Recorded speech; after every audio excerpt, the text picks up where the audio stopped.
Yoga and Family Relationships, How to Combine and Improve by Andrei Verba, aum.ru yoga instructor.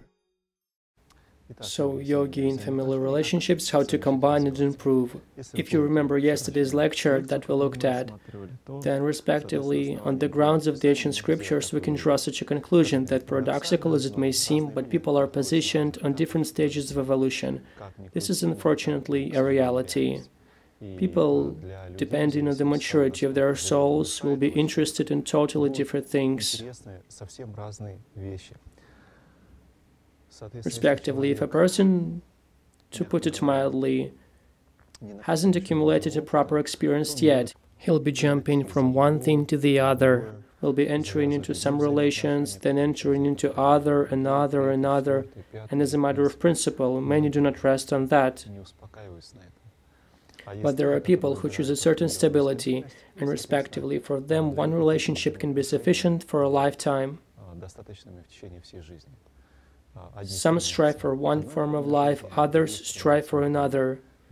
For some, stability is important, and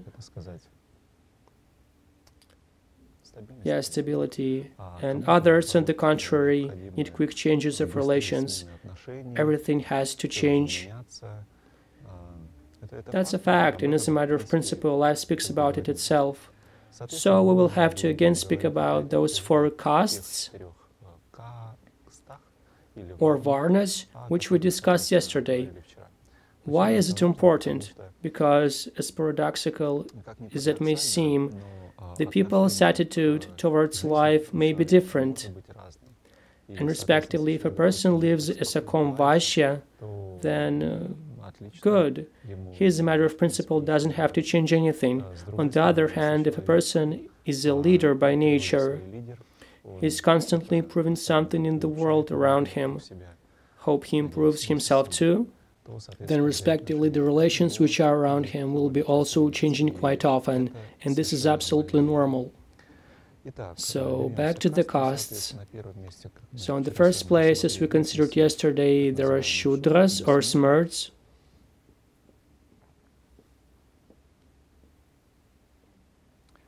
On the second, there are Vaishyas or Veses. On the third, there are Kshatriyas or Knights. On the fourth, there are wizards, soothsayers or brahmins.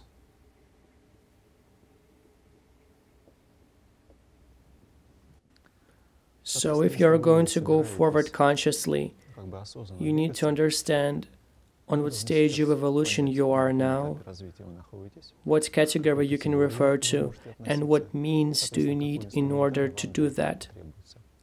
Keep in mind that during even one lifetime, your caste may change, depending on what views you have now. If you are going to evolve, then whether you want it or not, your views, intentions, habits, all of this will change. An ordinary person changes throughout his/her life as it is, but a person who starts to exercise differs from an ordinary person because his changes to some extent are expected. If an ordinary person who is blown by the wind of change, according to his/her destiny, faces one problem, then another, and after some time, surprisingly, he finds himself where he did not presume.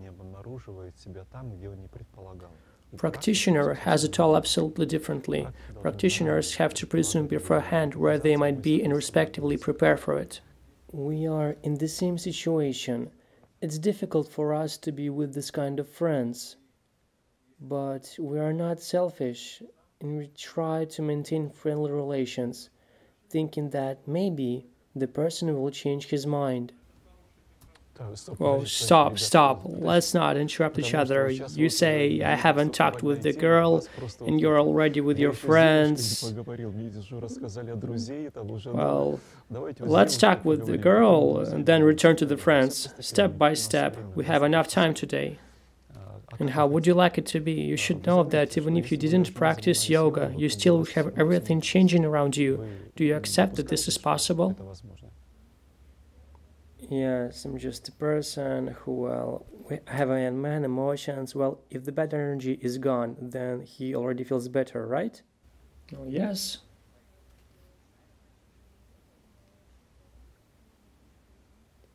Well, it's logical. There is no contradiction. It means that we must start forming some conscious worldview.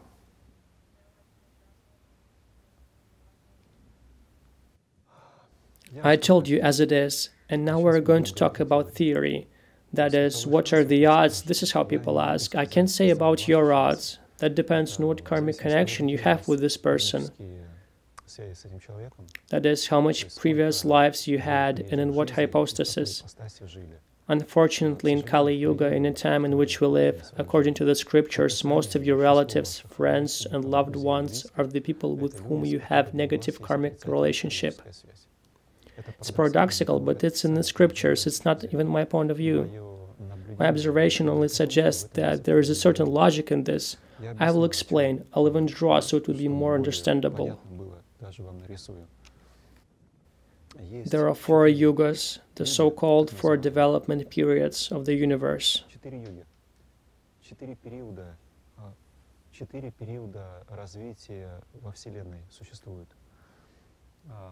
They differ in the place the planet Earth takes relative to the center of the galaxy. If you have ever seen the pictures, then where a universe is drawn, you can see such a spheroid.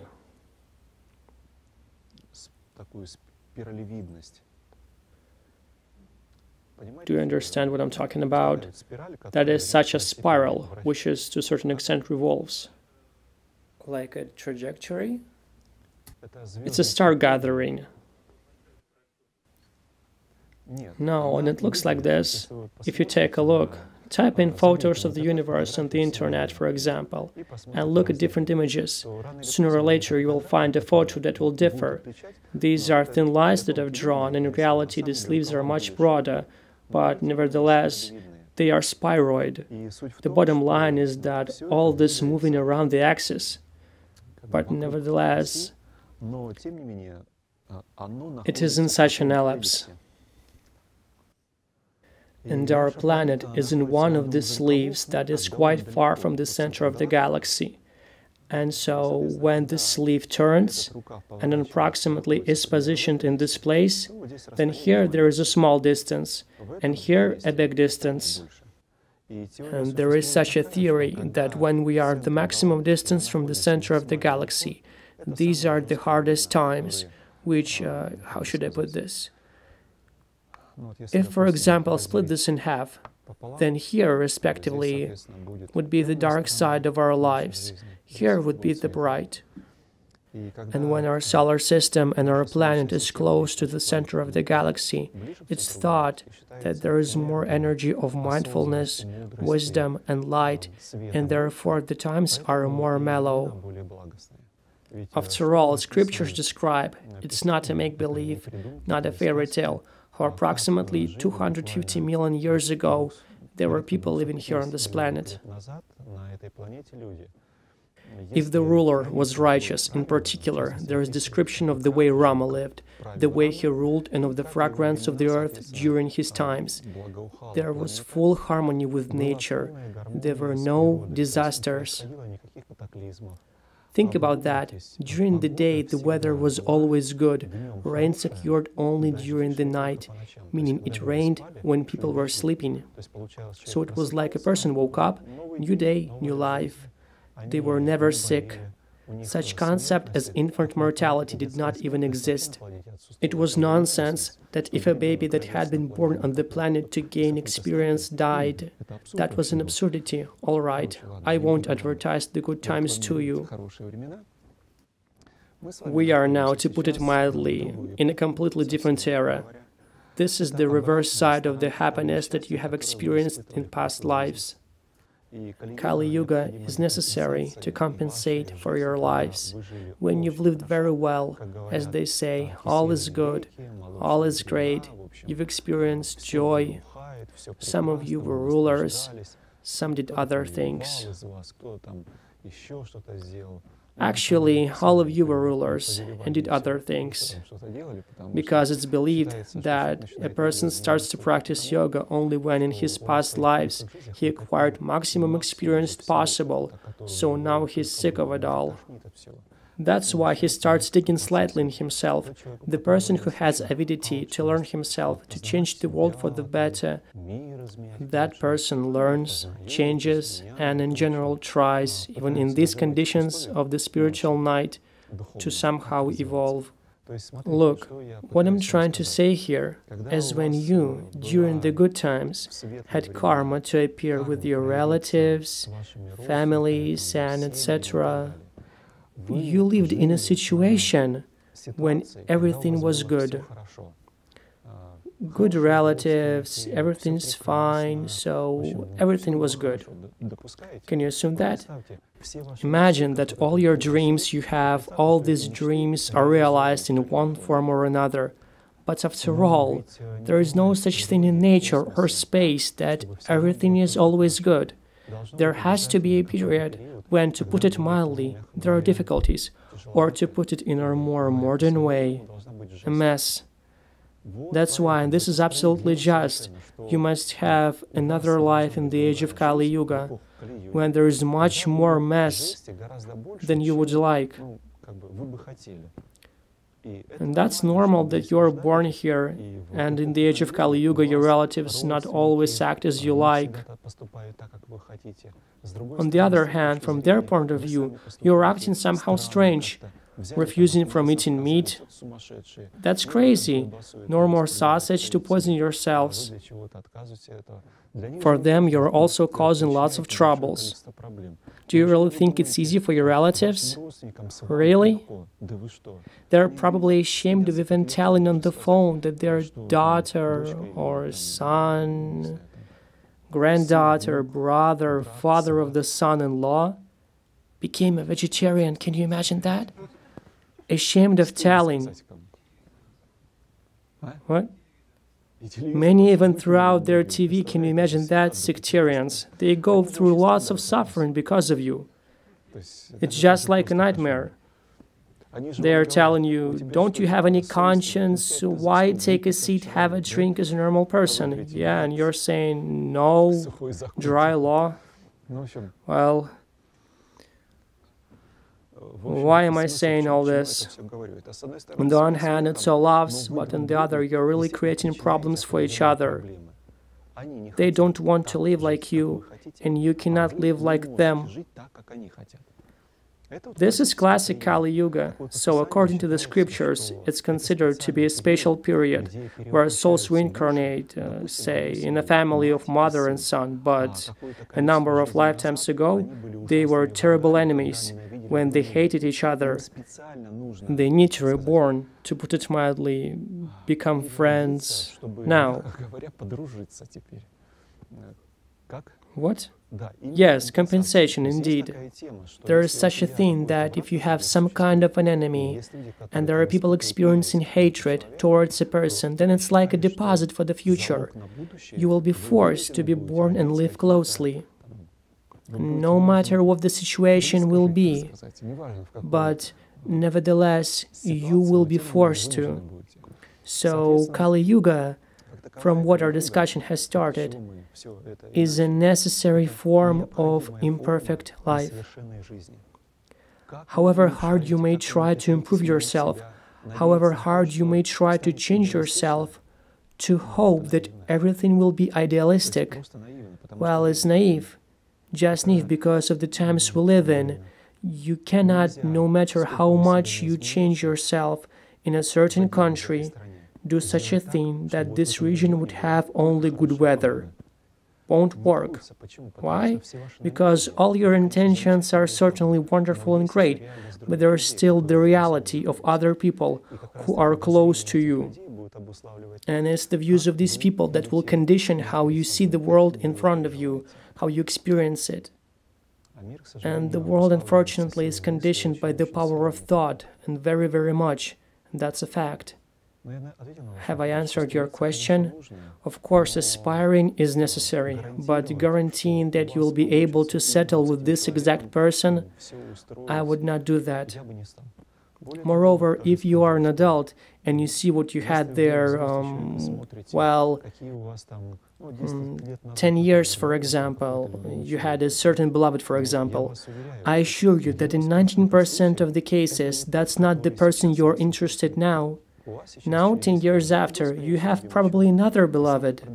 And the most paradoxical thing is that 10 years after, perhaps the third person would become your beloved.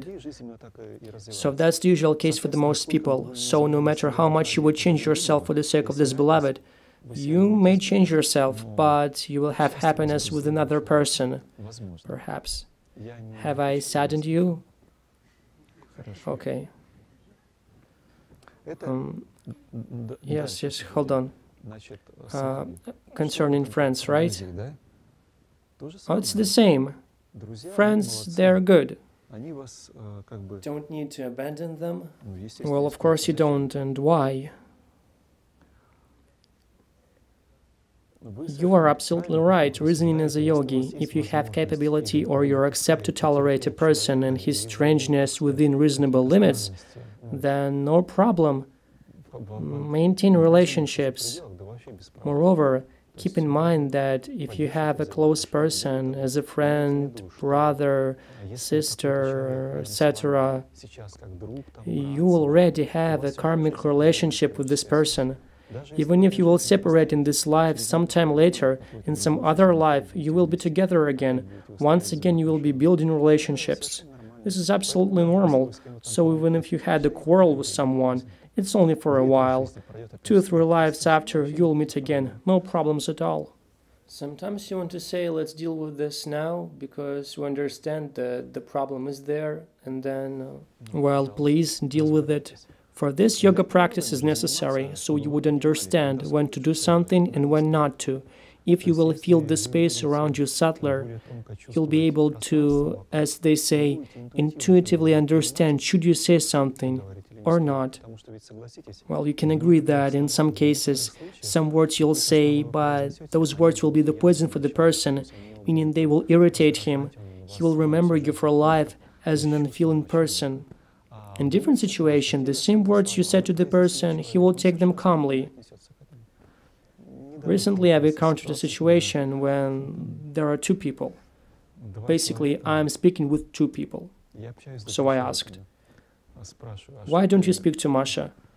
Well, we had a fight. I said, what happened? Well, there was a situation, I thought she would support me and she didn't support me, I was hurt. Well, now they don't fight. In kindergarten, really. But for someone, this kindergarten is important. A person's upset. Were he stronger, were he wiser, he would not even notice that. What's your question?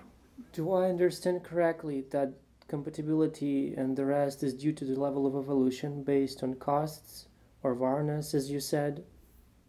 About compatibility, in what sense? For example, communication. Friends, why communication? Interests are different and interest can be due to costs? Yes, absolutely. Shudra's interest is something specific. Vaishya's interest, well, it's obvious. If a person strives only for pleasure, then just recall any friend of yours who is passionate, and for whom some pleasures and enjoyments are the most important. Did you recall such a person? And now imagine a different person who is a family person, lives steadily, calmly. If you would say to him, hey, let's go fishing, and there on the fishing trip we will have, well, what do they usually have there? Beer. Yes, beer. Family man would think, well, here I come after the fishing, drunk, and my beloved Mary is saying to me, where have you been gadding about? And in addition to that will call me something bad. So I'm not going anywhere because the relationship with Mary is far more important to me than fishing with beer. Do you accept that such reflections may occur? And such a person for that stability turns down some forms of entertainment. Therefore, those friends who are accustomed to beer, fishing, and all alike will say you're bad. The same goes for a night. They have quite different interests. To go shooting somewhere, something else to do. For them, family is a quite different matter. I think you've asked a question. I was saying that friends are true, but these acquaintances who will just fall out, perhaps. But as the experience shows, friends, they too appear not without any reason. Most often people start to become friends only after they go through a kind of cataclysm, meaning going through hardships, a friendship which is verified by testing. As the saying goes, a friend in need is a friend indeed, right? You're right that those people who seek only enjoyments, amusements, diversity of life, that's the main problem in life. Changes, so to speak. Do you have any other questions?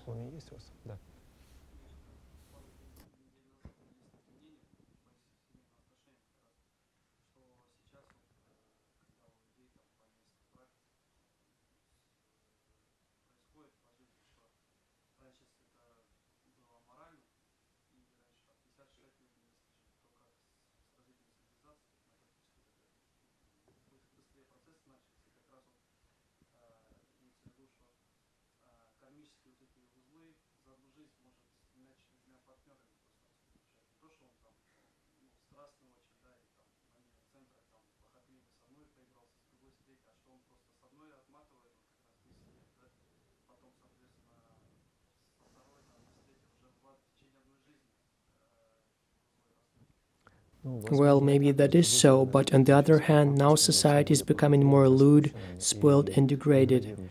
If you had elderly relatives with whom you communicated, grandparents, if you have ever heard how they communicated among themselves, people's interest, let's say, 100 years ago, and what's happening in the society right now, this is a huge difference.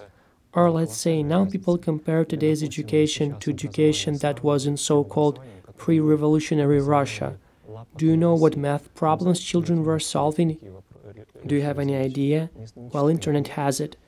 There are descriptions of the program for an average village school, but problems they solved, youngsters in bast shoes, but nevertheless, they developed their minds not as modern school children. While, and respectively, the media contributes immensely to the decay of the society. Whatever you might say, this is a new religion, which is located in almost every house. This is a certain problem. So, on the one hand, yes, you're right. Perhaps some karmic knots, as you call them, come untied much faster. But on the other hand, you must look at things objectively.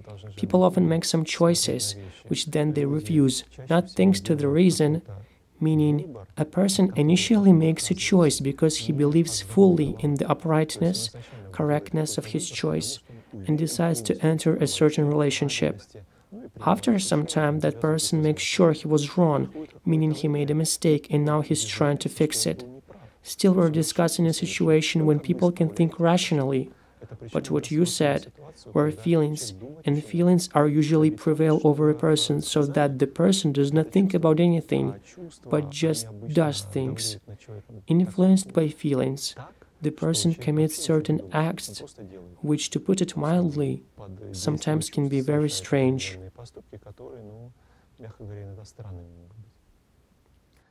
Friends, do you have any other questions? If you do, then go ahead. The next life is the reward or the punishment for what he's done in the previous one, and if so, why we don't remember? Why nobody remembers?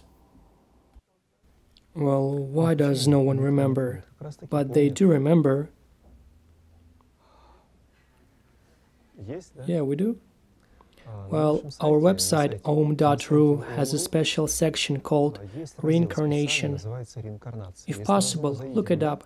There is some material put together concerning this topic, and in particular, there are research examples of Professor Maudi. Maudi conducted specific studies on the theme of reincarnation. They cover a very important topic, that children under 12 years old can still remember something, but the older a person gets, the harder to remember.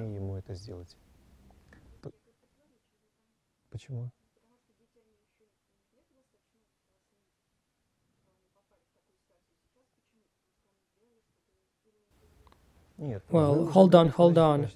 You said that they can draw certain parallels, what they've done, what they haven't done, and I'm speaking about the fact itself. Do the memories of past lives occur?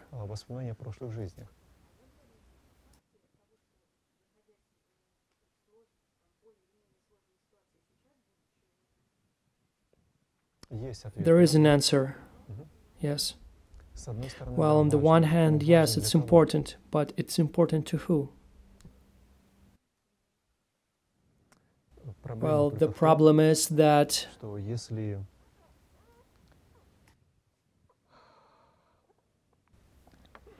may I use your example to explain? You have lived, say, 30 years in this world.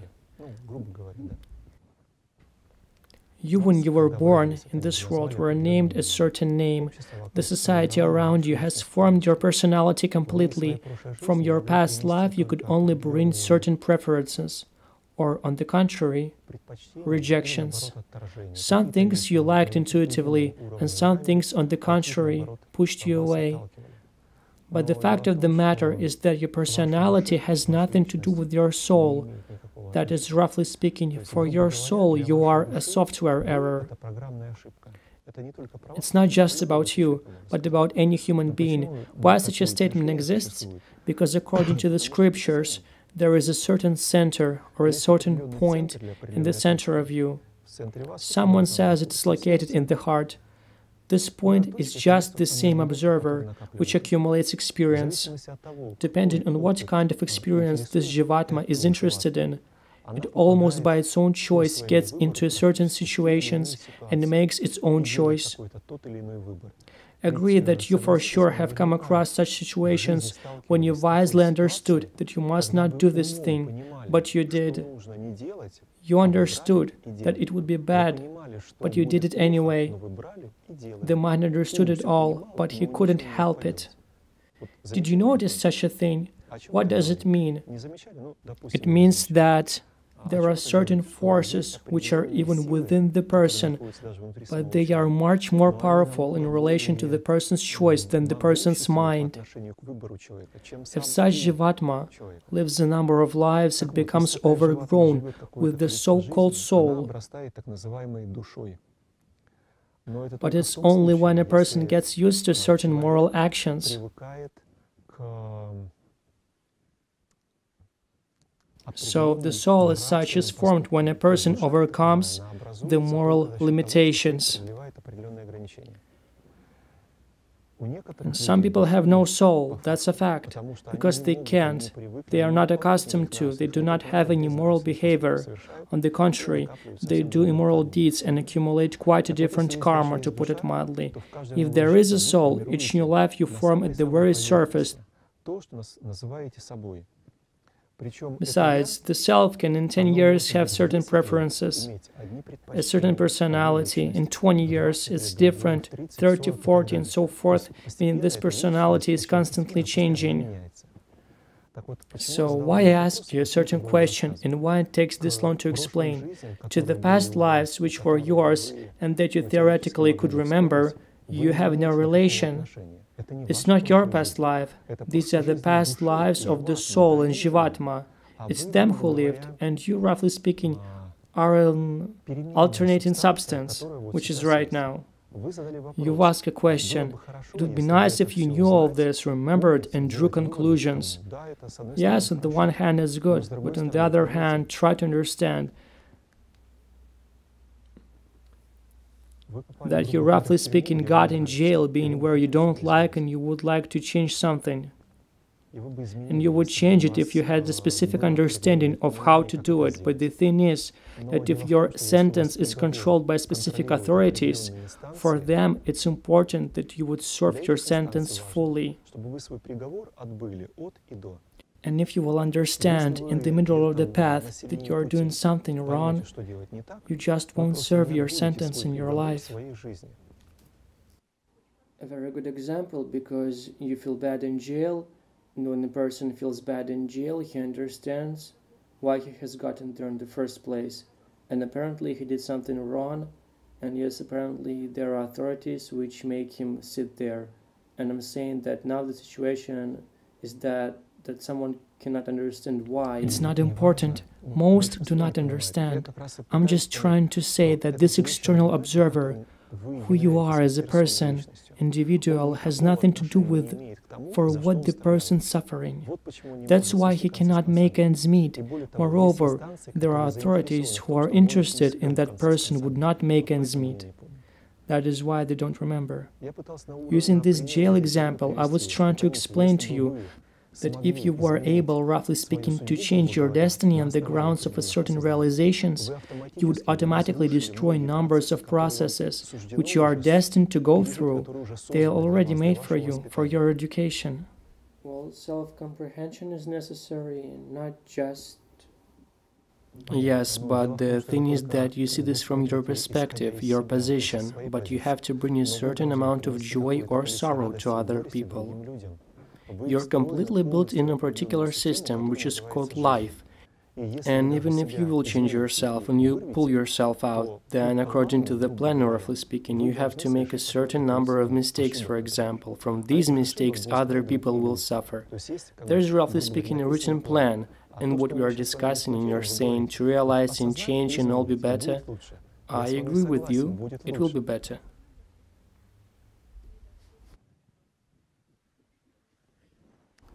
Hence, what's the conclusion? To know what awaits you and that is inevitable. Well, why inevitable? I mean, in the plan you talked about, there's a plan and this is inevitability. True, but this plan may have slight variations. To change it dramatically would be problematic for other observers.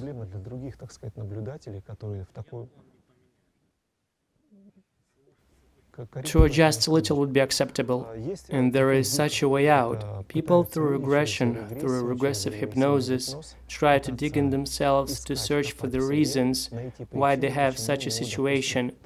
Most often, these situations are considered from a problematic viewpoint, when a person is faced with a choice to do something or not to do. Then they go to a hypnotist and try, based on the words of the hypnotist, to make this choice. In my opinion, not the most rational option. I see a longer path is to practice yoga by yourself, to try to develop inner peace and to go inside yourself independently. That's more reliable. You'll have confidence that nobody influenced you, what you have seen. There are many techniques in yoga which allow you to encounter past lives. If you are interested, try, seek, and explore.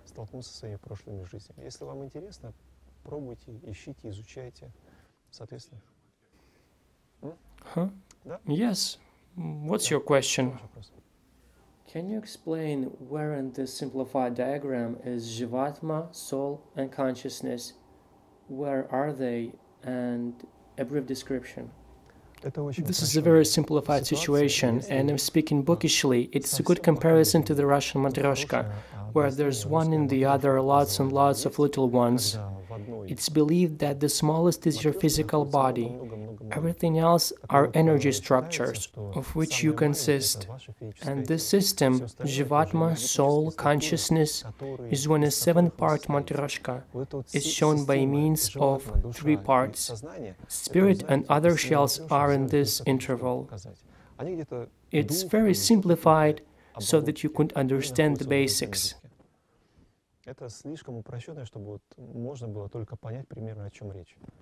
But in fact, if you understand that you as a person are a temporary value, it will be easier for you to understand why you change so quickly. Human is an incredibly not permanent creature. Incredibly not permanent. After some years, a person can change dramatically. In some cases, some events happen and the personality of the person changes drastically. It was one person before, a different one after. Particularly, the personality is broken by some dramatic, heavy events. And that can be a problem. You said that Jivatma is in the heart, but can it be in another place? Perhaps I'm not an expert on Jivatmas, from where they are watching you. I suppose it's not that fundamental. Hold on.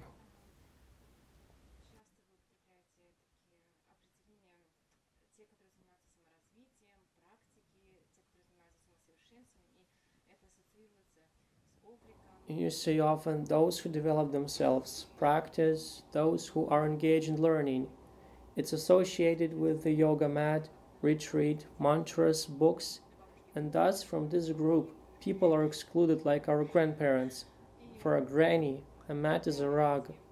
Speaking about these definitions, do not the people like us segregate from a huge number of wonderful people who use maybe other techniques unconsciously? Do I understand you correctly that you do not exclude these techniques, but you're still saying practices?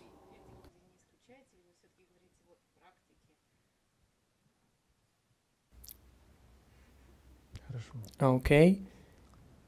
If a person, as you say, grandmas, rugs, soup, something else, it's a little different form of life. And in this case, most of these people do not have evolution in their worldview. They perceive life quite differently, and that's a fact. People who start improving themselves, that are connected with self-improvement, yoga, mantras, retreats, etc. These are the people who are trying to find a technique or a methodology or a tool set that will allow them to solve the problems that soups, rocks, and other things cannot solve. It turns out that there is a tool set that can allow you to change yourself at least, and to influence somehow the world around us at best. Systems that allow to change oneself, these are called self-improvement. Notice that I don't say yoga, yoga, yoga, because self-improvement is wider and closer to reality. There are people who are bad at sitting on a mat, bad at asanas, but nevertheless, they can improve themselves at the spiritual level, the level of the soul. If a person overcomes certain limitations, let me give you an example. There is a person who doesn't even know that there is a mat, but he encounters a situation where he either turns his back and leaves it as is, or steps in and resolves the situation. In the first case, the person displays a certain cowardice.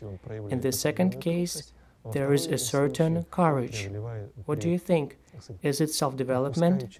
We can say that our whole life that surrounds us with certain exams, limitations, is also self-development. Only this is a self-development, which is extremely difficult to control by a person.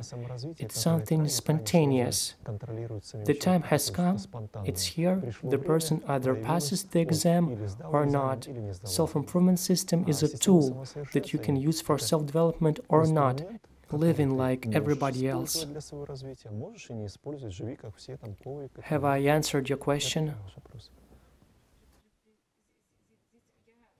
I agree, but I have concerns that some people, they listen to lectures and they use various techniques and they have thoughts like I and us, that's cool, and everyone else are underdeveloped.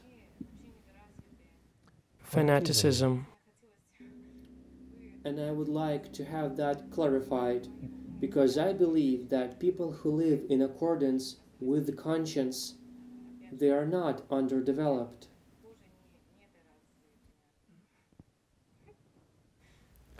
Well, you see, any answer to this fails.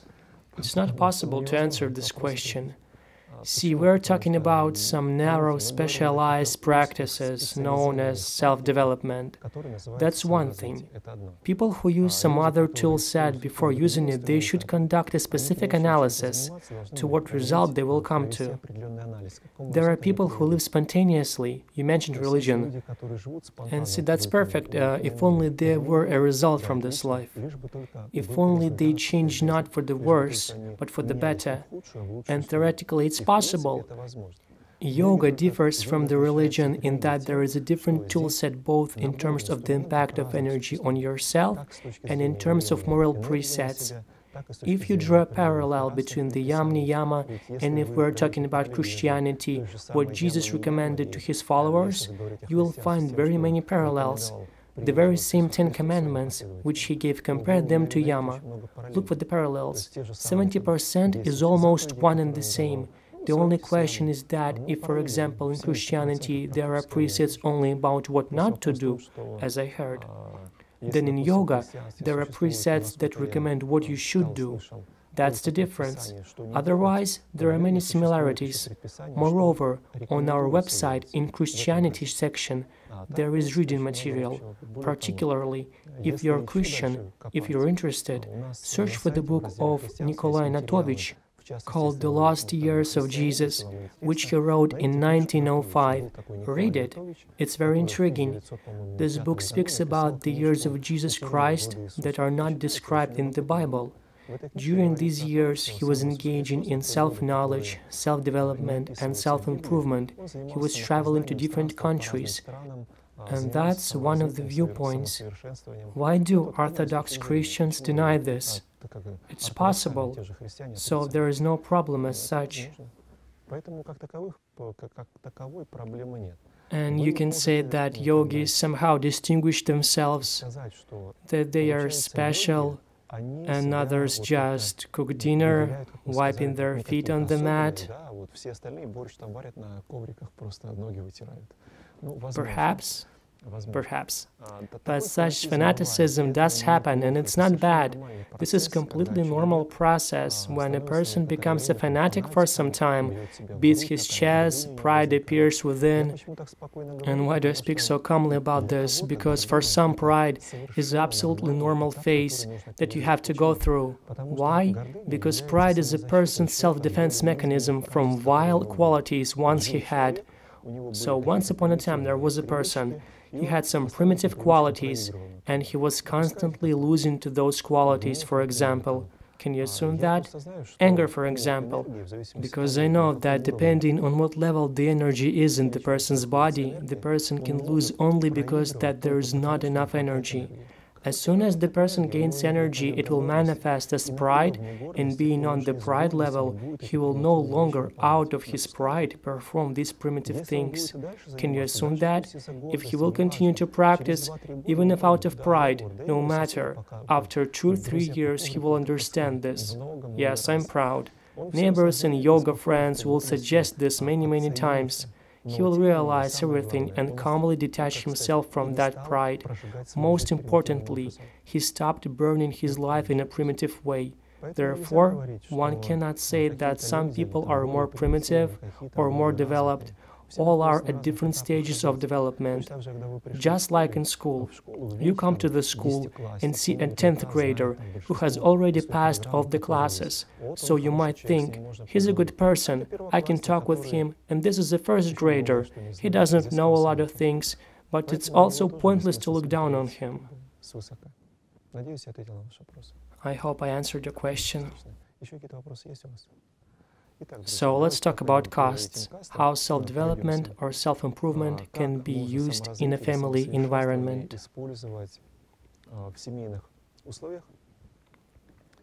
And let's start with the Shudras, although there is little can be said about them. Shudras or Smrds, according to their karma, have created problems for themselves. They had believed at some stage of development in that you should take everything from life, so they wasted their lives away, resulting in being born in catastrophic conditions in future life. Simply catastrophic. In terms of material world, from the point of view of those emotions and energies that are around them, they literally survive.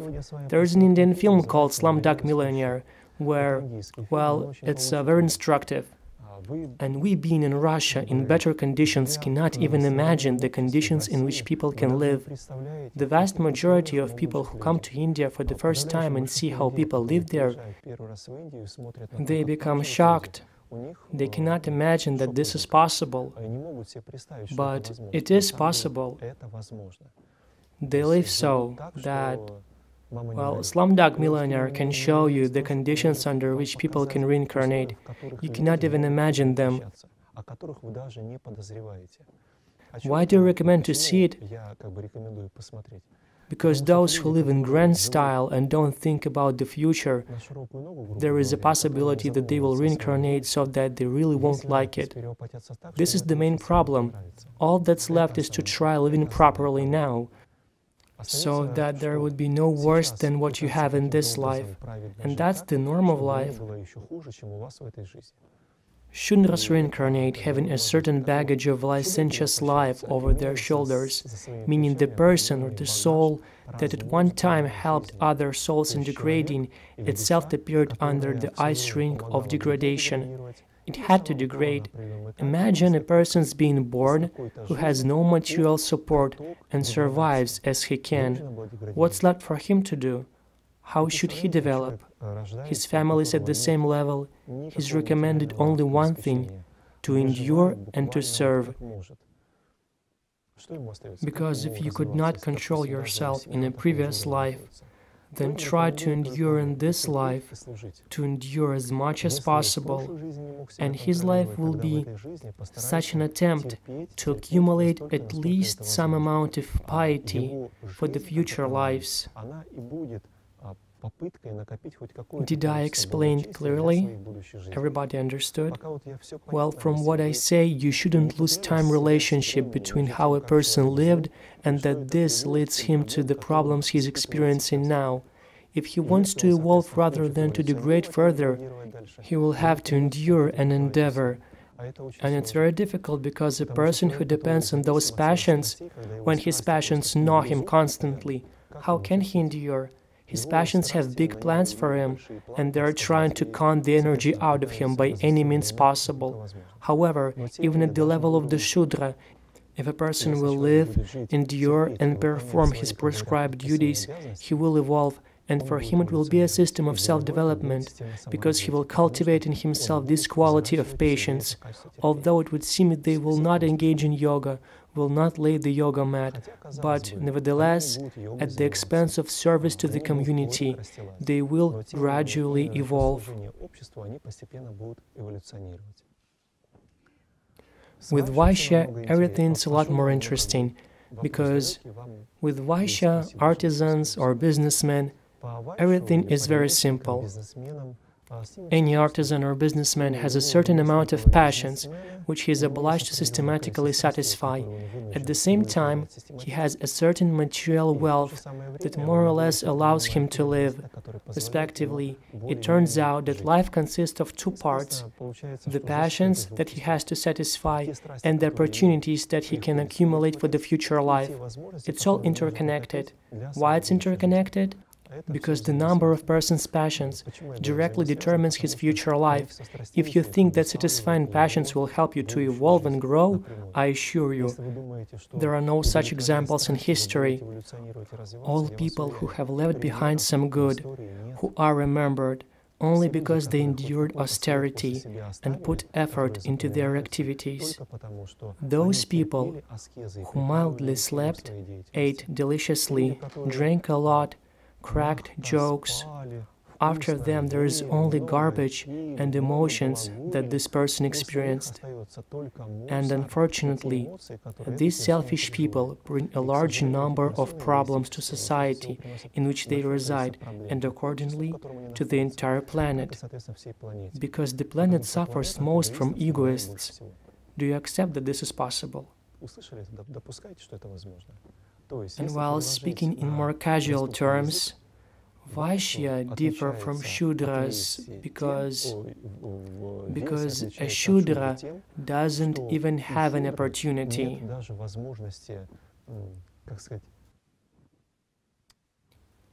His selfishness in past lives has driven him into a corner, and now he's in the corner. But a Vaishya, artisan or businessman, has an amount of certain selfishness in his destiny, and at the same time some opportunities that he can still manifest.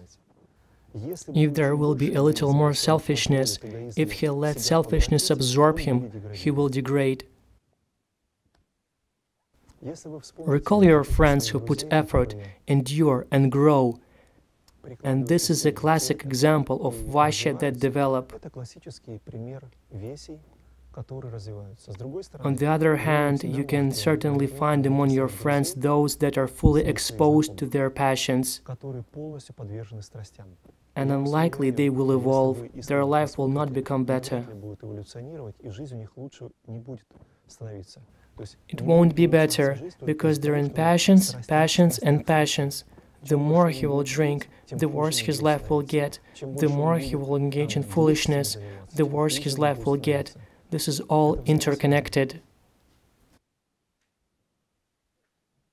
Evolution for Vaishyas is austerity. Partially, austerity is in serving society. Vaishyas must be integrated into society and perform their duties for its development. Well, because let's jump over Kshatriyas for a little.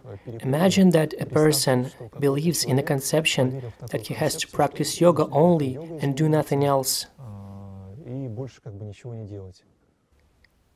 If such a person believes that only yoga and nothing else, in future life nothing good will expect him, because the society works for this person, and this person, it turns out, will only waste his life, which he himself created.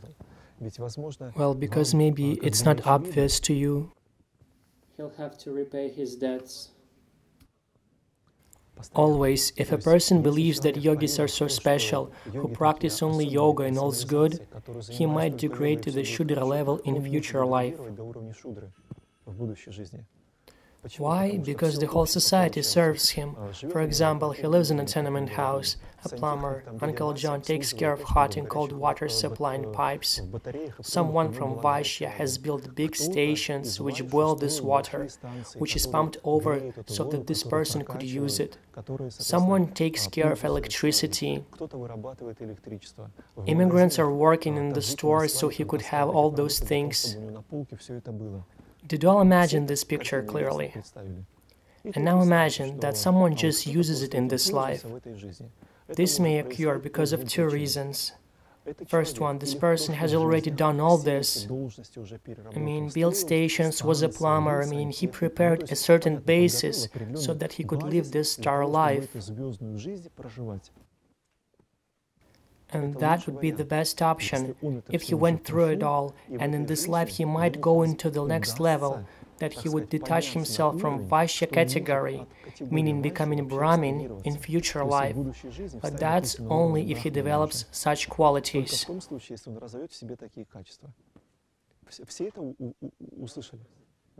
And if he did go through it all like best option, then what factors there should be that he went through it? You mean how to determine? What reasons had he created that he was a plumber or built houses? Greed. He had more passions, so the people who provide services, roughly speaking, to the selfish yogi, they have more selfishness than him on the current stage of development, though he is self-centered also. If you already do this and yoga at the same time, then there is a big chance that... Notice that there is a tenement house, very big building. I've seen a house record holder in the city of Krasnodar. I've never seen such big houses in Russia. Imagine a 5-kilometer street, and along this street there is a building. Can you imagine that? Driving through a dozen of traffic lights, and the house doesn't end. Just like an anthill. In this tenement house, there is probably 1,000 of flats. And how many people would practice yoga there? 100? Well, you're an optimist.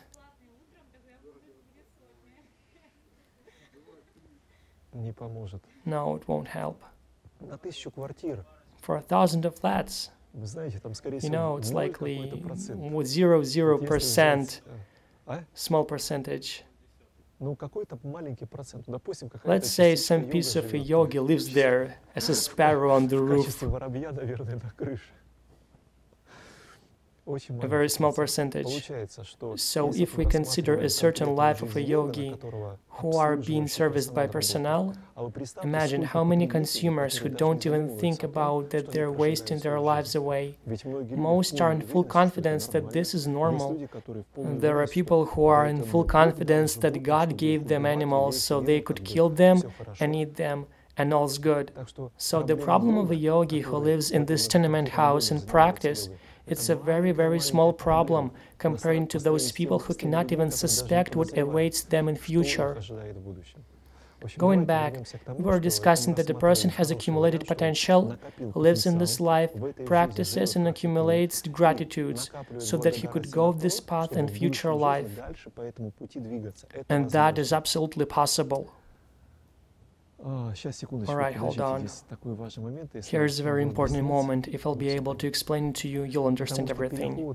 Because it's possible going from one level to another. Imagine what this yogi must do, how he must live to become a brahmin in future life. And he'll be born and will have a flat and so on, and nevertheless nobody will bring him down. What do you think? How he should live? Should serve very much. Correct. He must get rid of all selfishness, living only altruism, right? If he'll have an altruistic attitude in life, everything will be good in his future lives. Moreover, if his life will be effective for other people, then all that service personnel I was talking about earlier, they will get a certain percent for their help, because this is interconnected. Without their help, he would not be able to implement those positive deeds, which he is capable of doing. Can you assume that? What's your question? If I understood you correctly, one has to fully dedicate himself to yoga, so not to end up on the level of Shudra. But that only if one does yoga on an absolute altruistic basis? Not quite. Altruism not only in terms of material aspect. You'll not be able to survive if you'll only, as the lady said, conduct free classes for 10 people. I assure you, many of us tried. That will not help.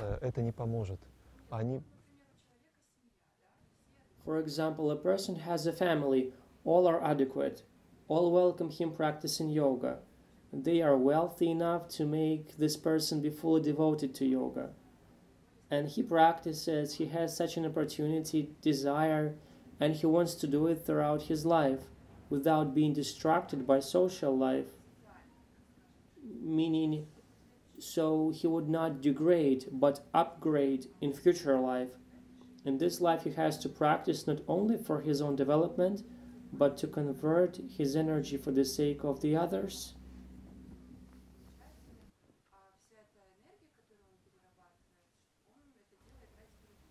Roughly speaking, yes, but the thing is that on a certain stage he will practice yoga only for himself anyway. Meaning for a certain amount of years he will do yoga selfishly. This is absolutely normal. The question is how he will grow after that selfishness and what result he'll get. In the absolute sense, a yogi must become able to live not for the sake of those illusions that he had in the beginning. Selfish goals, I mean. What have you brought as an example about family is very wide. Let's discuss an example that is more relevant for the most. There's a husband who earns money and a wife who's trying to practice yoga, who's trying to do something in the family and respectively maybe even teaches. A widespread scenario. Turns out the husband helps her change his material energy into some knowledge. After all, what does an appropriate yoga instructor do? He doesn't teach asanas only. He helps people in terms of diet, menu, meaning people will come asking him what they should eat, say to improve their stretching. Of course they will. Will he speak the truth? Of course he will. So how many people would go vegetarian because of this one yogi? What do you think? There's a yogi and he just tells the truth. Very many. Even from one person, right? Imagine we were discussing a situation when there was a house, plumbing, electric stations, other stuff. Let's make another chain. There is a person, a meat consumer. He periodically goes to the shop and there buys sausage or animal body parts, to put it mildly. Well, not at the shop, at the market. Okay, not at the market. We buy from grannies. They have a cow walking around the meadow, and when it has walked enough, so it comes to this granny and says, like, "Granny, kill me please and sell this homemade meat to consumers." And so there are homemade meat or homemade eggs.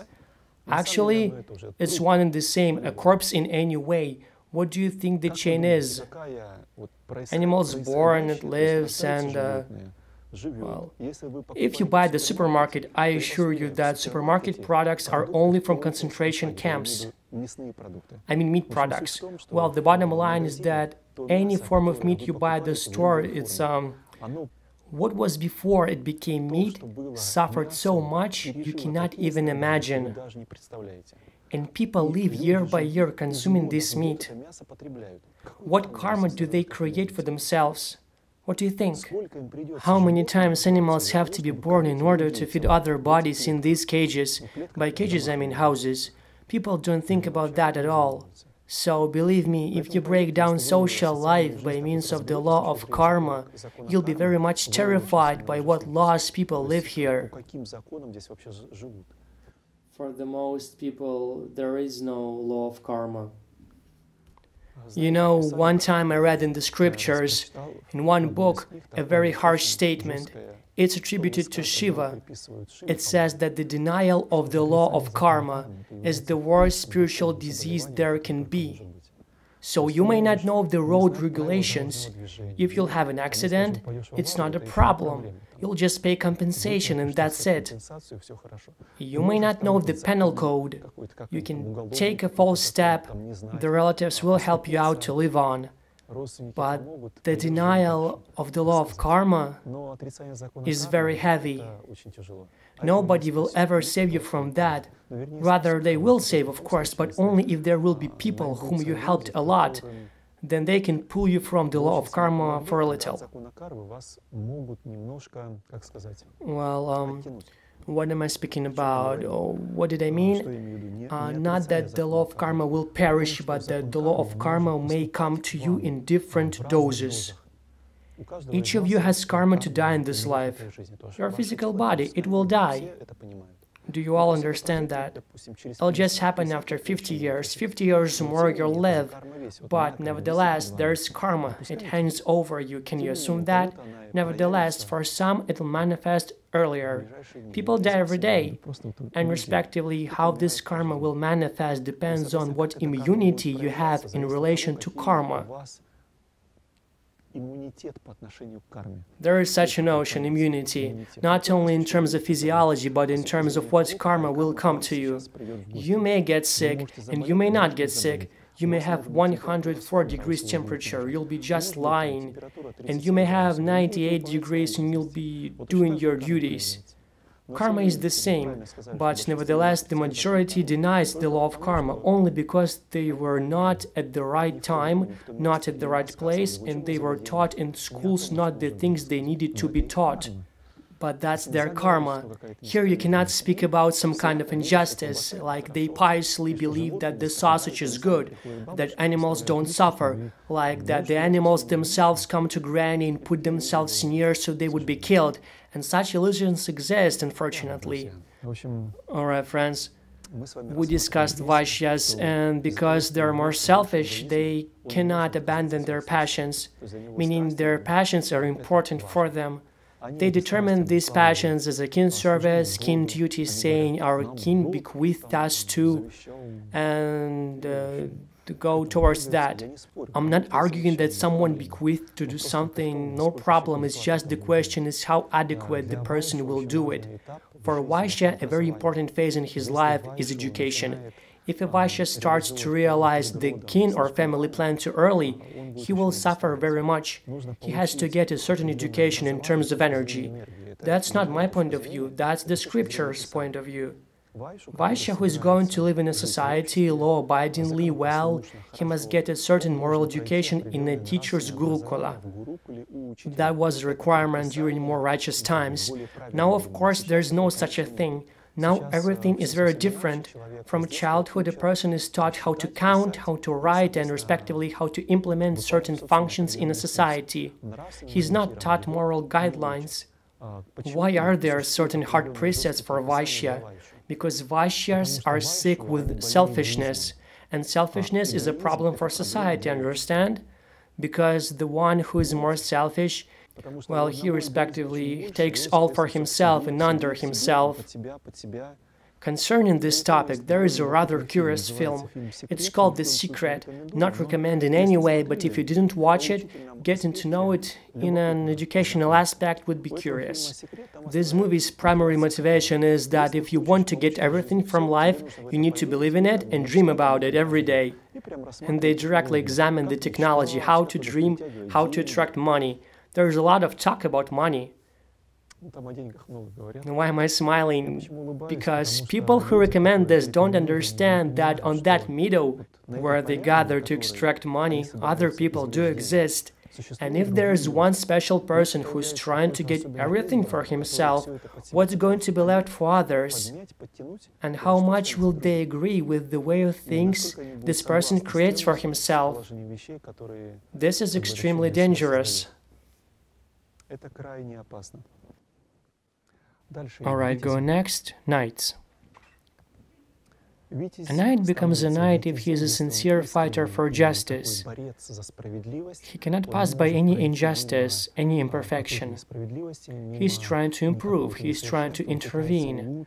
He is the knight because from one life to another, he was always trying to be not indifferent. He at least put his selfish intentions to the side and tried learning to solve social problems. And yes, I understand that a knight can have also plenty of oddities.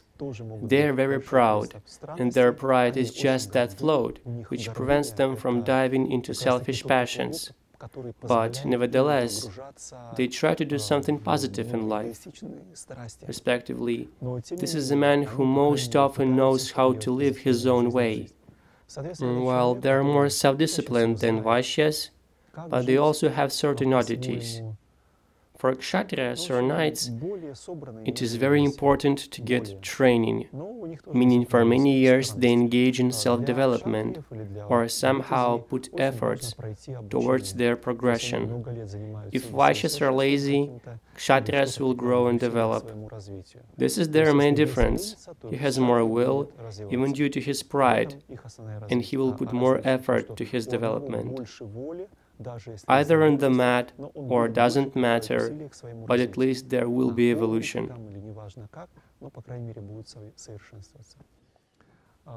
In modern society, there are a lot of selfish and greedy people who are trying to become knights. It happens, but as they say, it's the times we live in. Well, let's hope for the best, that among Kshatriyas or knights will be more and more lucid, conscious people, so then the society will change for the better. If you draw a certain parallel, there is such a point of view that Shudras, Vaishyas, knights and wizards differ from one another in the percentage of selfishness in their lives, meaning the percentage of those dependencies and passions that absorb the person. Let's make a comparison. If, let's say, 90% is selfishness, 10% is altruism. Let's make such a table.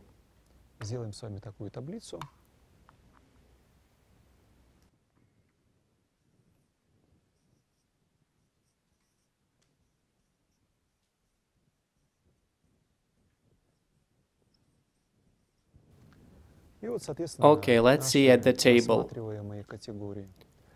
A Shudra has 90% of selfish motivations, and 10% it's what he can do.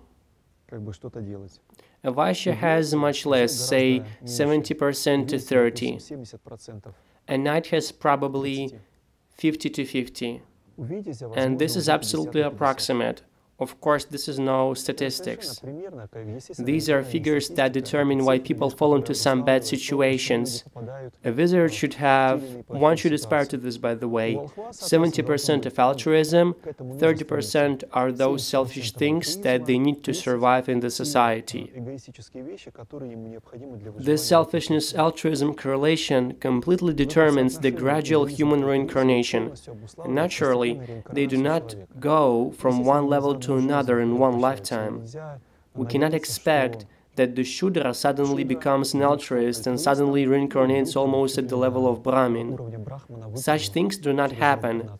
This is a very long process from one life to another. For a Shudra, for example, to go from his state of a complete loss to a brahmin may require hundreds of thousands of lives. But nevertheless, he may crawl to this state. And here, even if he desires, the life of a brahmin attracts him. Again, everything may go like with that flat, where a consumer lives and there are people who provide service to him. If this wizard has a lot of selfishness, in future life he will still degrade to Shudra. And so from one life to another, riding high, not riding at all, ups and downs. And to escape from this wheel is very difficult, incredibly difficult.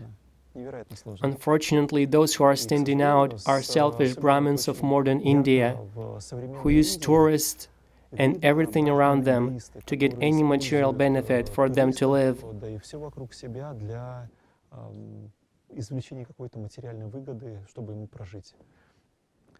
If you look at this table and now accept that this is possible, then this will determine your adequate actions, which you will make. Why? Because you do understand that when you'll come home, the same old passions will come back, or quarrels that you've left for some time.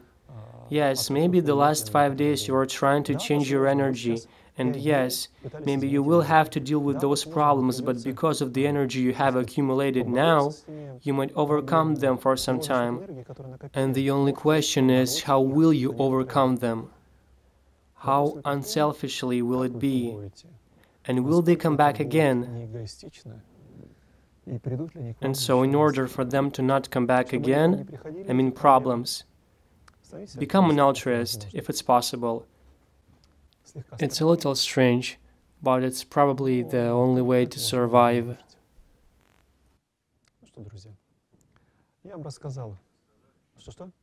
You haven't spoken about the wizard family. Do you plan to have one? Please tell us. Of course, I'll tell you. They are not ordinary. A husband and a wife who take this path will be different from average egoists. I'm just trying to give you some life examples so it would be more or less clear to you. But these people have different views in reality. They have to be out of this world a little. Therefore, they have a life that not really like most people have. So, how to get such a family? Well, you have to be on this level. Then the woman of the same level will be attracted to you. And we somehow try to talk about karma. What affects karma? What we can change or cannot change? We can influence the manifestation of karma. Let's assume that there is some sort of a person. This person has several development options, depending on the energy this person will have.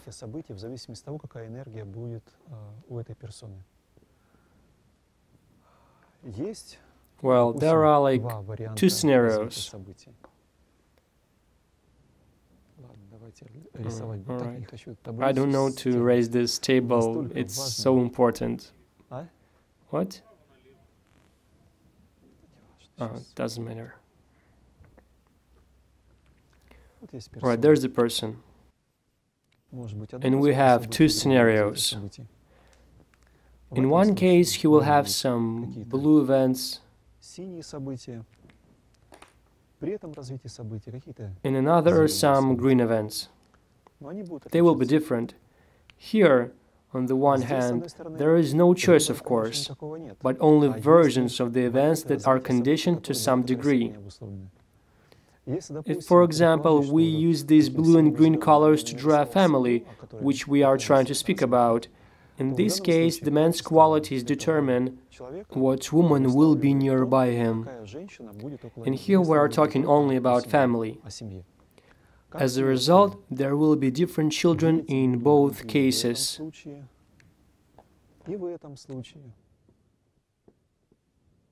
And really, they will be different. Yes, from the Slavic viewpoint, they say children come from their kin, your kin, meaning a man gets children who were his kin. Are you aware of this concept? No, this is an idealistic concept that there is a son. When he grows up, his son may be his grandfather. Is that clear? And the grandson's son will be the father of the son. They're incarnating to each other, roughly speaking. Если по времени там половозрелость, так сказать, что он может родить, то значит рожается. Ну, такая идеалистическая. Значит, прадед, да. Теоретически, да. But you know, the thing is that in every kin there are people with different potential, meaning they are both not bright and very wise people. And the question is, what people from this kin will be your children? In fact, it depends on lots of things, but at the very beginning, everything depends on the person's energy, because this energy will attract. And no matter how beautiful you are, no matter how wealthy, this is all secondary. Energy is primary. It's the energy that will determine everything, the events that will follow. The worst thing is when people are in a hurry. Brahmins theoretically should never hurry. That is, on the contrary, they should postpone making any decisions so that the solution would come to them by itself. Not rushing towards it, but it will come by itself. Do you understand what's the difference? Well, when a person rushes, he creates a problem for himself. Why? Because a man is expected to evolve, meaning he must evolve, and at different stages of that evolution, he will have different concepts of ideology. So it's like what you want while you're at the age of 20, for example. You think, Masha is my ideal. In 30 years, you won't speak the same. When you will accumulate life experience, you'll understand that Masha becomes a honey, and then a honey bunny, and so on and so forth, and it becomes very ugly, and you will no longer like it. Of course, I'm exaggerating, but you can feel the logic here. Therefore, after every period of time, people that you like will change. For Brahman, it's preferably to reach such a consciousness energy level that when making decisions, he would see very far that would not bring him unhappiness. Because Brahmins cannot really have any unhappiness. Because a person who is conscious doesn't really enjoy this world.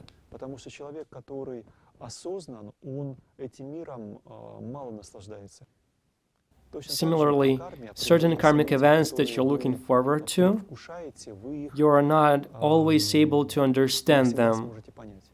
The stronger the wizard's or soothsayer's sensitive power is, meaning reading information, the more rationally he looks at things. So happiness itself is different. His happiness is to serve, for example. Did a good deed, the day was not for nothing. Did nothing, a day wasted. So sun's shining, rain's raining, it's all secondary. Primary is what he managed to do for others. I try to explain to you the degree of altruism and at the same time the degree of selfishness. And for a wizard, serving is the main theme throughout his life. He must always do something for others. Every minute trying to do something, respectively. The choice that this person will make depends on his level. Is that clear? If there will be strong, adequate energy. I heard that for a wizard, a family is like an anchor. Not quite. Well, not exactly, but generally speaking. There are not two wizards alike. But for an adequate, the one you're talking about, who goes into society, teaches, he is not likely to see his family. And why?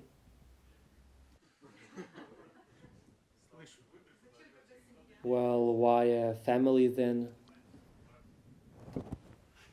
You know, if I live like a family man, it's unlikely to be good. So I travel and I teach, and children can understand the fact that they almost don't see their father, and it would be strange if father was playing with them. I'm waiting till they grow up, then I will talk to them. But how they are without a father, is it normal? For them it's absolutely normal. I mean, I text them, they text me, we're close. Please understand this correctly. Naturally, such a father as I gets such children. They knew it would be this way, roughly speaking. Well, back to the kids of Brahmin who's trying to live in a world, or, as Vasily said, a family, which would be like a burden. I'm not saying it's in all cases, but mostly. Can you agree that there are not two Brahmins alike, and that they will perform different roles? Therefore, it's not possible to say whether you said correctly or not. In some cases, perhaps, the family will be a burden for a Brahmin wizard. In some it won't, and in some, on the contrary, it will even help. Why? If you are destined to give birth to certain children, for example, in this life, according to karma, these certain children will come to you. If you are a more or less rational person, you'll see how this society progresses and how this society will influence your children, meaning what things it will teach them. Then you'll find the strength to practice for the sake of the children. But it may not be yoga, but some righteous deeds, for example. Maybe because of your children you will not become a selfish yogi, but will do good and healthy things for the society. Can you assume that? Because if you live by yourself, like all's good, it's like, why should I care? Karma's good, plumber's working, health is okay, you know, maybe I'll do some altruistic deeds. I guess my reincarnation will be okay, right? And when you'll have children, you'll understand that if your children degrade, you degrade right after. So you'll put a lot more effort. I don't want to go into the details. Everything is a lot more complicated. Alright, let's take a period of time which we describe schematically. Alright, here are 100 years. And here, in 20 years, the man decides to marry, have children, and etc. And children are only children just for a little period of time in the scale from 20 to 100 years. Alright, for 20 years they're just children, but then they become your partners, your friends. You and them are in completely different relationship. And keep in mind that in this case I mean children of Brahmins, who were born from Brahmins, who has the potential of Brahmins. Of course, if we consider an example of children who are consumers, then it's hell for life. And at the age of 30, such a child, to put it mildly, will be a headache for his parents. So in this case of Brahmin, everything is quite different. Children are children only for a certain number of years. 10, 15, 20 years will pass very quickly, and children will be a very good help for their parent. From this perspective, everything is okay. And moreover, these children are not called children. These are friends who reincarnate with him, perhaps from one life to another, and understand each other perfectly. They have no problems because if the children look up to their parents, they behave quite differently. Because the main problem of most children is that the parents are not respected. Parents say one thing, children another, because children are brought up by the media, movies, and other institutions that exist in the society. And what do they bring up? Selfishness. And selfishness is poison for the family, meaning a selfish child in the family is virtually a hell for the whole family. And Brahmin, if he's smart, he doesn't bring up selfishness in his children.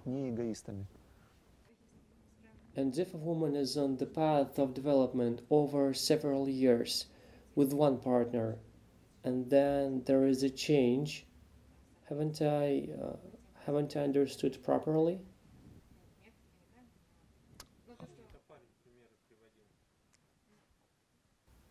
And what's your question? You go ahead, I'll clear this up. If you didn't understand, maybe I said something. I don't want to mix everything in one, but for example, Tarsunov says that breaking up is not good, that you should always try to serve the person until the last drop. And if it still does not work, maybe only then you can try and separate. But your concept is also connected with castes. By that I mean concerning the change of partner.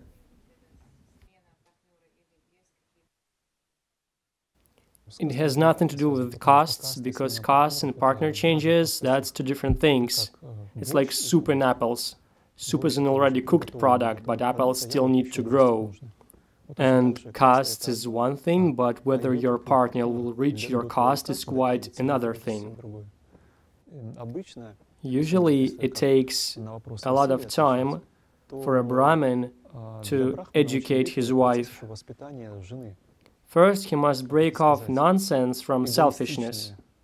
This is a very long process. This process continues for a long time, but nevertheless, if you have a karmic relationship with the person, he will endure it all. That is, the person you are trying to lead, if there is no karmic relationship, will not endure. We can argue for a long time, but life will quickly put everything on the right place and explain everything. What's your question? Denis Malinov in his lecture says that Brahmin really doesn't care about what woman to marry. It's all by karma. You may marry the first you laid your eyes upon and live with her. Why, you can try, of course. Maybe you will succeed in it, but such a notion as first you laid your eyes on? Excuse me, yesterday you liked one thing, tomorrow it's another thing, the day after it's different again. Where's the first? The one that was yesterday, today, or tomorrow? There's one criterion. Please understand that the woman should serve her husband, and at the level at which someone of you is trying to look for a woman, never look for beauty, never for the money, no matter how rich she is. It's all conventionalities. Any woman in 20 years won't be of the same beauty that you liked, that's a fact. And money is also not limitless, and that also cannot be the criterion. Most important is to serve, that is, if a woman will serve you, if she will help you somehow. This is a fundamental leitmotif of her soul. If you see a woman altruist who is trying to serve, that's the best. All other factors, the length of her heel, something else, that's all secondary.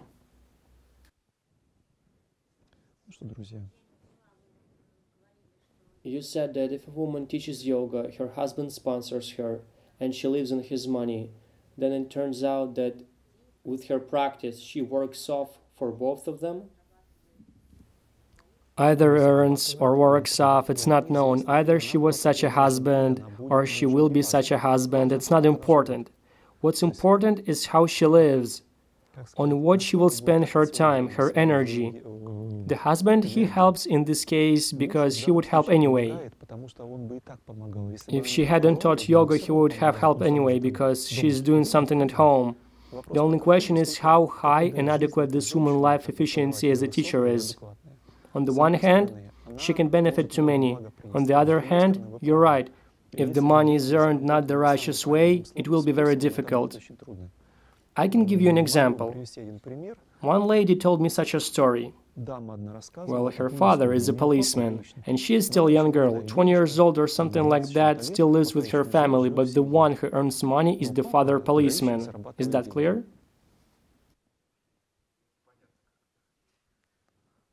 Well, we live in a legal state, are we not? What did you think?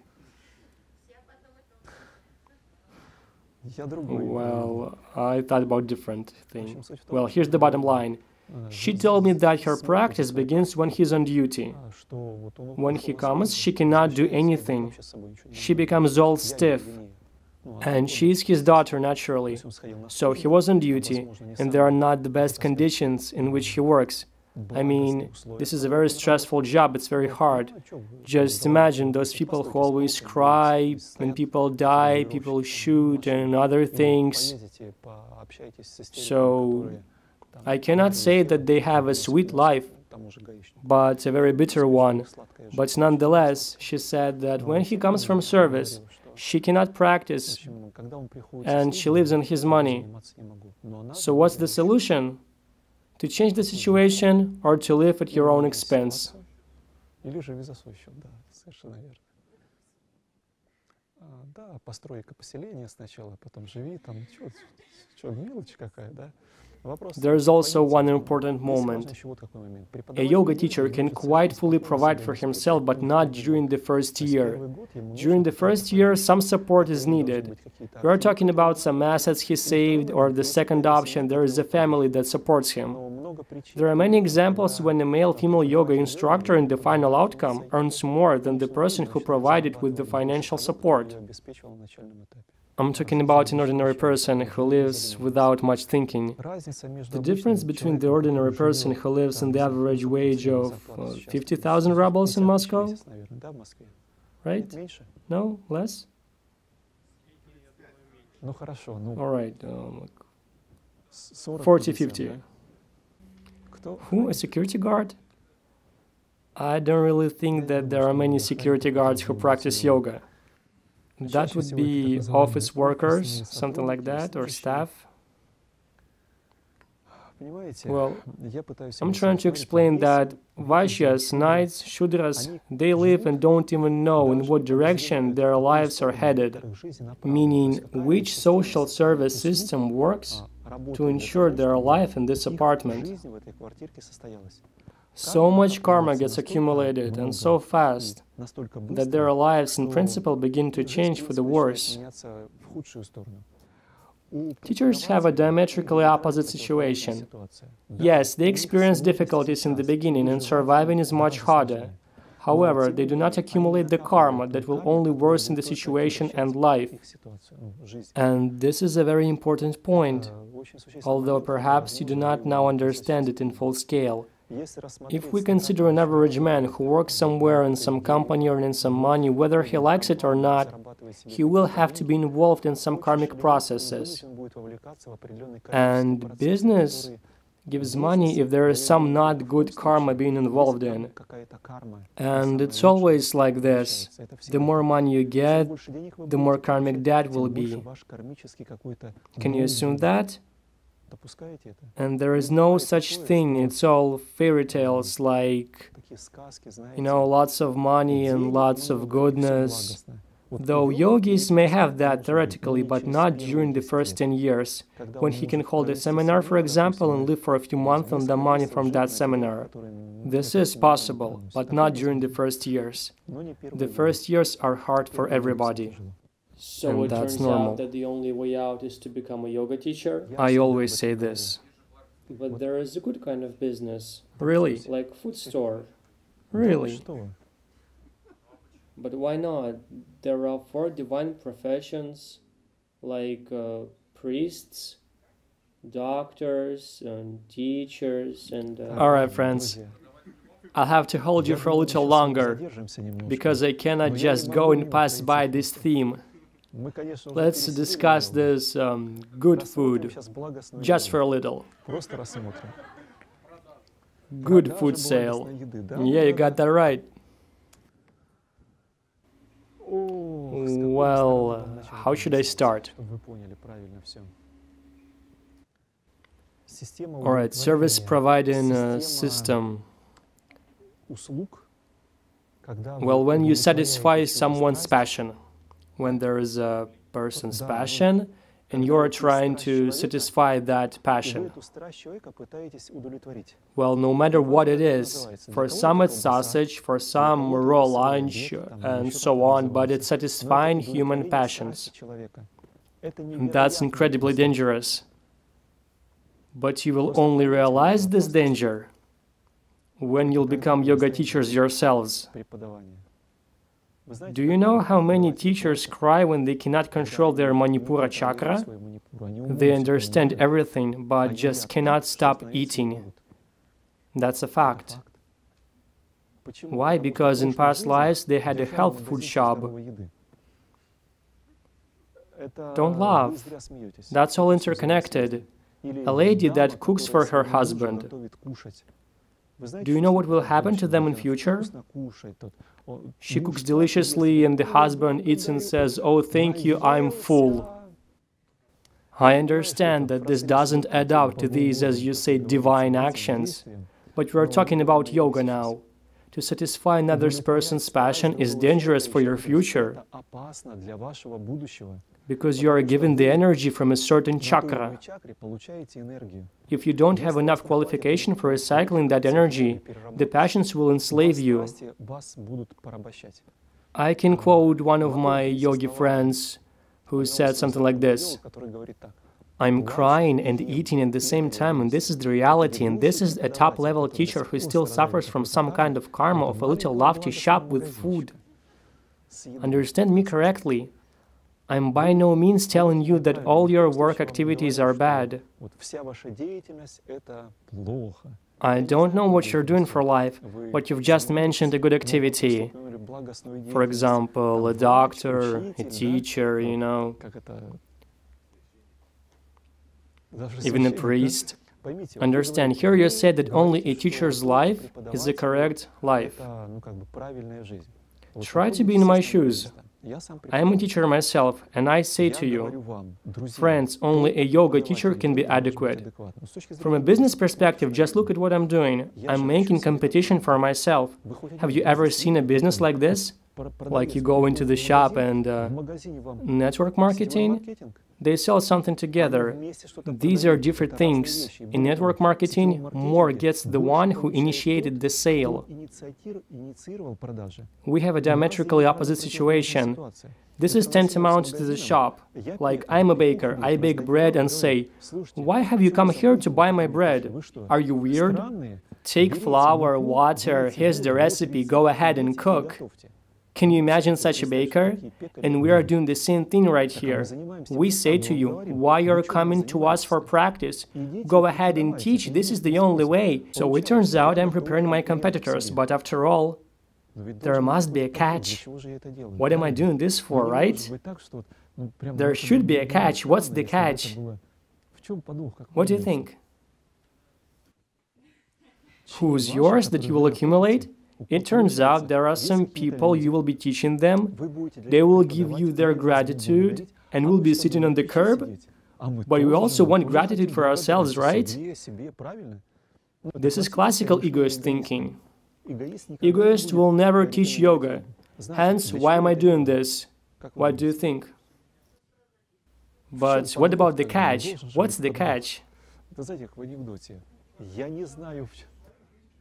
So everything would change to recycle bad energies. It's easier when together. That's a little cynical of you. There is also a 5% theory. What? 45 or 5? Yes, it's like the more the good people, the world will change for the better, right? Yes, you're correct. But 3% according to the statistics. But nevertheless, from a business perspective, it's strange what we're doing here. Can you assume that?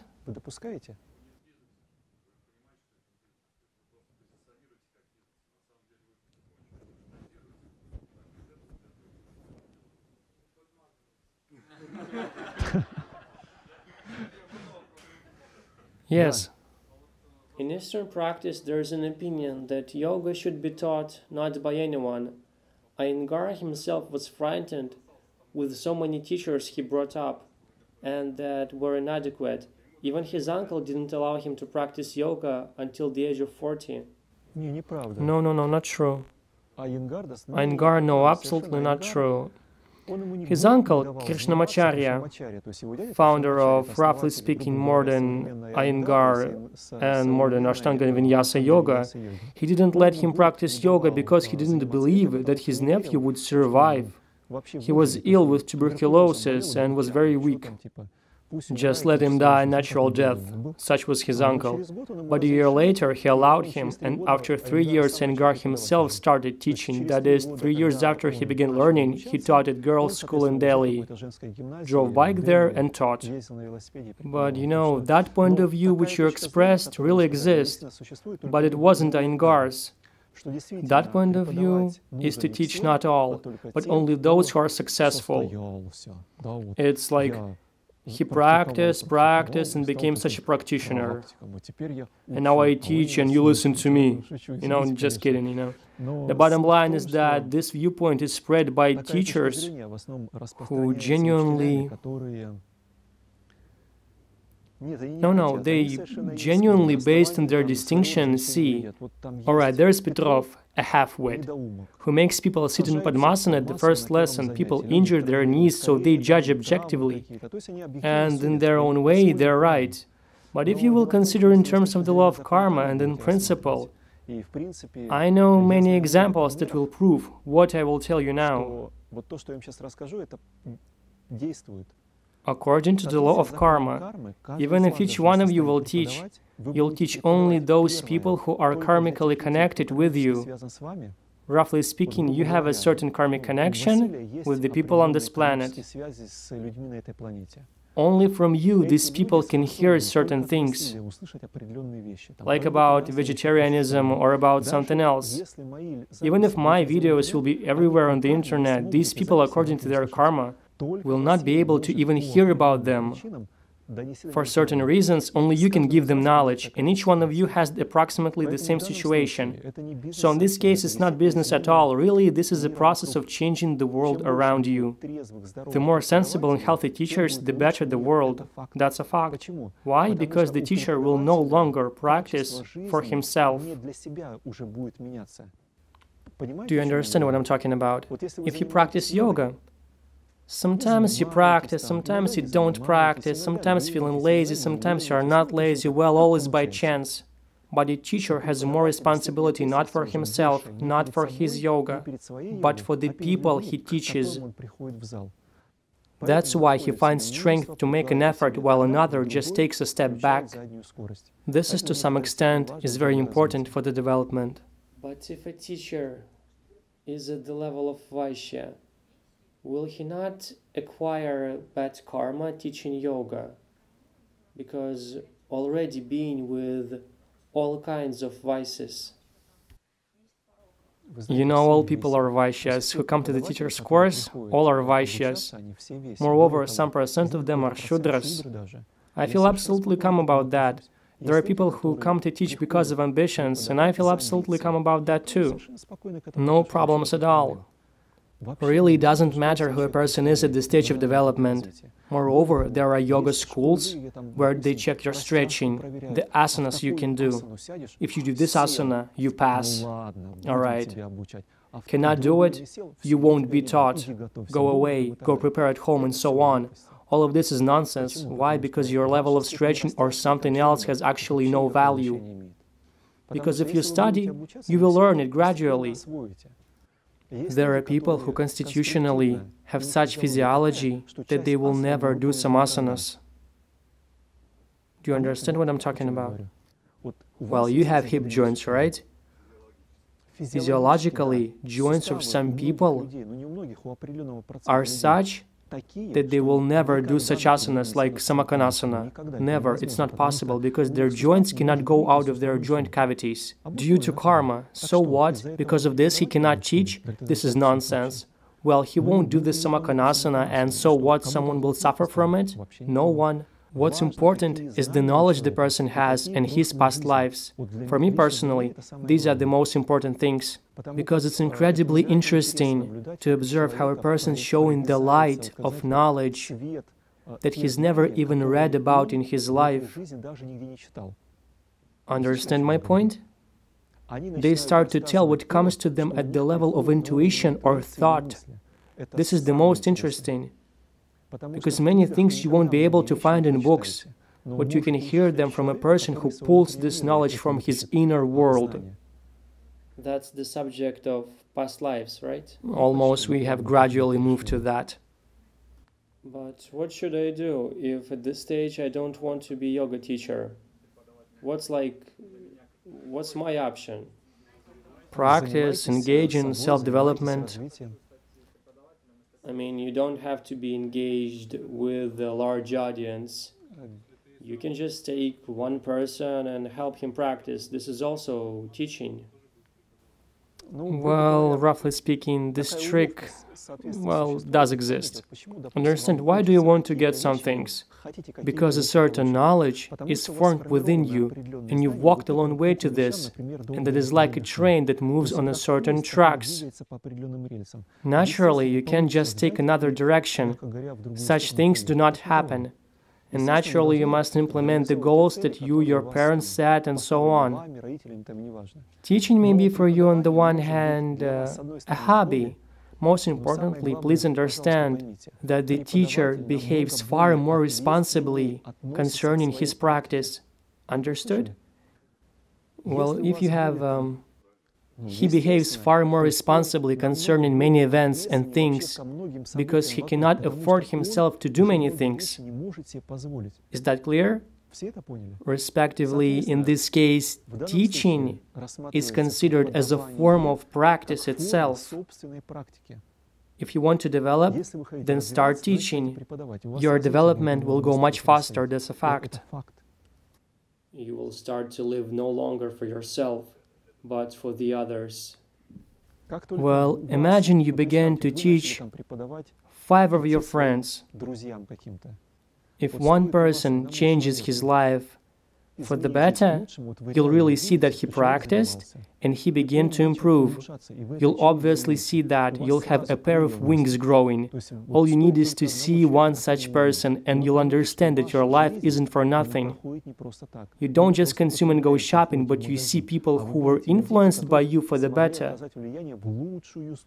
It's very rare. It's much easier to sow negativity, greed, and some other things, but to grow within a person some consciousness or more adequate attitude is of very big value. When I was trying to tell you that if a person begins to live adequately, all social services benefit from it. Why? Well, please try to imagine, once there was Petrov, and he had a double karma. On the one hand to degrade, and on the other to evolve. And for example, Sidorov appeared, who was able to help Petrov not to degrade, but to evolve. Can you imagine how good this would be for the entire planet if there would be one selfish person less? And I'm not saying this metaphorically. This is a real deal. Indeed, this would be good for the planet because one selfish person consumes very much. And in this case, the planet will thank you that in future lives you will be wealthy and you will practice and grow because you are serving the planet as a whole. Have all of you heard that? This is why, my friends, it's just profitable for your development to teach.